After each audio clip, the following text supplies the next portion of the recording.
Allohga behisob shukr. Taassurotlarim masalan judayam katta, judayam qiziq bo'ldi. Eshitmagan narsalarimni eshitdim, ko'rmagan narsalarimni ko'rdim. Safar davomida kuzatib bordik. Biza kelgandan sirazi bizning Telegramga o'zlarini kanaliga ulab qo'ydilar. Kanalga har 2 soat 3 soatga bir qaraymiz. Yangi e'lonlar bor. Yangi e'lonlar bo'yicha aytgan vaqtiga kelsak agar aytgan joyga aytgan programma bo'yicha yurdik biza. Biror marta avtobusni kelmagani yo'q, boshqa muammo bo'lgan emas. Shu jihatlari aytganga o'xshagan ideal ish bo'ldi. Soati bilan, vaqti bilan faqat tamom. Allohning mo'jizasi, tasavvur qilmagan edik. Mana shuncha yoshga kirib, baxtliroq kelmaganmiz.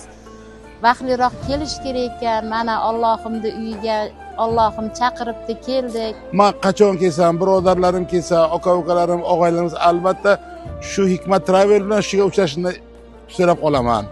Juda xursandmiz. O'zimiz ham 5 kishi keldik. Ayolim, 2 ta qizim, bitta singlimni olib kelganman. Endi til ojiz. Nihoyat bugungi mana o'tirgan o'rnimizdan bir Alloh nazar tushgan joylar ekan. Nur tog'ini Hiro g'origa keldik. O'zlari bosh bo'lib ziyorat qildirdilar. Rahmat, minnatdorman, cheksiz minnatdorman. Sizga Alloh kuch-quvvat bersin ukajon. Doim sog' bo'ling.